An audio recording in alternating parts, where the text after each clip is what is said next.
ठाणे लोकसभा निवडणुकीत शिवसेना ठाकरे गट विरुद्ध शिवसेना शिंदे गट अशी लढत रंगली असून प्रचार शिगेला पोहोचला आहे.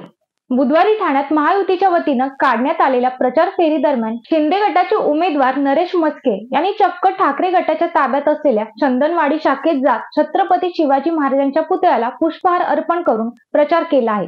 शिवसेनेत फूट पडल्यानंतर शाखेच्या मालकीवरून दोन्ही गटात राडा झाला होता.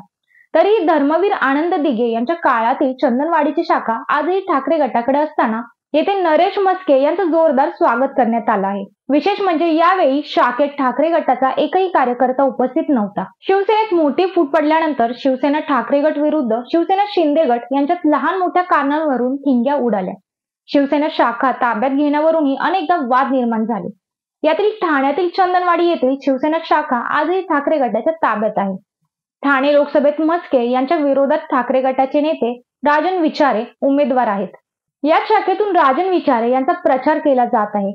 तरीही बुधवारी महायुतीच्या प्रचार फेरी दरम्यान या चंदनवाडी शाखेत शिंदे गटाचे उमेदवार नरेश म्हस्के यांनी हजेरी लावल्यानं अनेकांच्या भुवया उंचावल्या आहेत.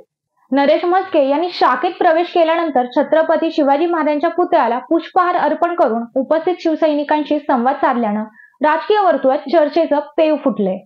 त्यामुळे आता ठाणे लोकसभेचा गड कोण राखणार आहे हे पाहावं लागणार आहे. आजची माहिती तुम्हाला आवडल्यास आमच्या एक नंबर चॅनेलला लाईक, शेअर आणि सबस्क्राईब नक्की करा. धन्यवाद.